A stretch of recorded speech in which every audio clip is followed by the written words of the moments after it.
ಯಮಕನಮರಡಿ ಕ್ಷೇತ್ರದ ಪಾಶಾಪುರ ಗ್ರಾಮದ ಸರ್ಕಾರಿ ಉರ್ದು ಪ್ರಾಥಮಿಕ ಶಾಲೆಯ ವಾರ್ಷಿಕೋತ್ಸವ ಹಾಗೂ ಬೀಳ್ಕೊಡುಗೆ ಸಮಾರಂಭ ಬುಧವಾರ ದಿನಾಂಕ 11/2/2026ರಂದು ಪಾಶಾಪುರ ಸರ್ಕಾರಿ ಉರ್ದು ಪ್ರಾಥಮಿಕ ಶಾಲೆಯಲ್ಲಿ ವಾರ್ಷಿಕ ಸ್ನೇಹ ಸಮ್ಮೇಳನ ಜರುಗಿತು. ಕಾರ್ಯಕ್ರಮದಲ್ಲಿ ಶಾಲೆಯ ಮಕ್ಕಳು ವಿವಿಧ ಸಾಂಸ್ಕೃತಿಕ ಕಾರ್ಯಕ್ರಮಗಳನ್ನು ಪ್ರಸ್ತುತಪಡಿಸಿದರು. ದೇಶಭಕ್ತಿ ಗೀತೆ, ಭಾಷಣ, ಕವಾಲಿ, ಶಾಯರಿ, ನಾಟಕ ಮುಂತಾದ ಕಾರ್ಯಕ್ರಮಗಳು ನಡೆದವು. ಸಂದರ್ಭದಲ್ಲಿ ಶಾಲೆಯ ಎಸ್ಡಿಎಂಸಿ ಕಮಿಟಿ ಹಾಗೂ ಶಾಲೆಯ ಶಿಕ್ಷಕ ವೃಂದ, Millat co operative bank, Hunen Pattanakudi, Abdulla, Alam Khan Desai, Mir Sab Attar, Ashfaq Darga, Anjuman foundation ಸದಸ್ಯರು ಹಾಗೂ ಗ್ರಾಮದ ಗುರು ಹಿರಿಯರು ಹಾಗೂ ಯುವಕರು ಕಾರ್ಯಕ್ರಮವನ್ನು ಯಶಸ್ವಿಗೊಳಿಸಿದರು. ಮುಖ್ಯ ಅತಿಥಿಯಾಗಿ ಶ್ರೀಯುತ ಸಂದೇಶ್ ರಾಜಮನೆ ಹಾಗೂ ಸತೀಶ್ ಜಾರಕಿಹೊಳಿ ಆಪ್ತ ಸಹಾಯಕರು, ಶ್ರೀಯುತ ಫಜಲ್ ಮಕಾಂದಾರ್ ಹಾಗೂ ಗ್ರಾಮ ಪಂಚಾಯತ್ ಪಿಡಿಒ ಎಸ್ಎಸ್ ಡಂಗ ಮುಖ್ಯ ಅತಿಥಿಗಳಾಗಿ ಭಾಗವಹಿಸಿದರು. ಎಸ್ಡಿಎಂಸಿ ಅಧ್ಯಕ್ಷರಾದ ನಿವೃತ್ತ ಸೈನಿಕ ಇಮ್ತಿಯಾಜ್ ಸುತಾರ್, ಸಲಾವುದ್ದೀನ್ ಮುಲ್ಲಾ ಹಾಗೂ ಸದಸ್ಯರು ಅತಿಥಿಗಳನ್ನು ಸತ್ಕರಿಸಿದರು. ನಿವೃತ್ತ ಪ್ರಧಾನ ಗುರುಮಾತೆ ಶೋಭಾ ಔಂದ್ಕರ್, ಲಕ್ಷ್ಮಣ ಹೊಳೆಪಗೋಳ್ ಹಾಗೂ ಶಾಲೆಯಲ್ಲಿ ಕಲಿತು ವೈದ್ಯರಾಗಿರುವ ವಿದ್ಯಾರ್ಥಿಗಳನ್ನು ಸನ್ಮಾನಿಸಲಾಯಿತು.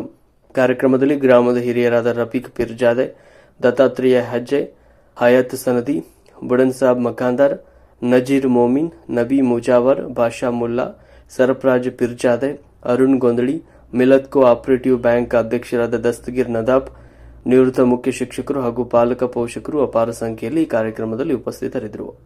ವರದಿ ನೀಲೇಶ್ ಜಗಜಂಪಿ.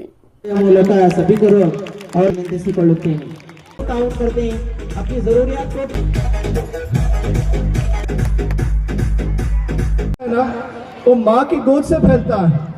माँ जो इल्म बच्चों को देती है, वो इल्म जो है ना, वो मंजिल मकसूद तक उसको पहुंचा देता है. पहले जो इल्म था, वो किताब एक हाथ में थी और एक हाथ में किताब थी, एक हाथ में इल्म था. और आज जो इल्म है, वो एक हाथ में निवाला है और एक हाथ में मोबाइल है कि नहीं है? अभी देखो, आज सामने हमारे बच्चा है, वो बच्चे के हाथ में मोबाइल है. ये भी ज्यादा करेंगे. ये जो मोबाइल है, इस मोबाइल से बच्चों को दूर रखें. मोबाइल से बच्चों को दूर रखकर किताब उनके हाथ में थमाए. फरमाए कि उससे जो है ना बच्चा बनता है. हजरत टीपू सुल्तान शहीद रहमतुल्लाह अलैह जो है जंगल से वापस आए और कहने लगे, बहुत खुश होकर कहने लगे कि आज आपके बेटे ने तो कमाल कर दिया. तो माँ ने पूछा कि क्या हुआ? कहने लगे कि जो है तेरे बेटे ने आज शेर के 2 टुकड़े कर दिया और शेर को खत्म कर दिया. फरमाया कि ये दिलेरी तेरे बेटे ने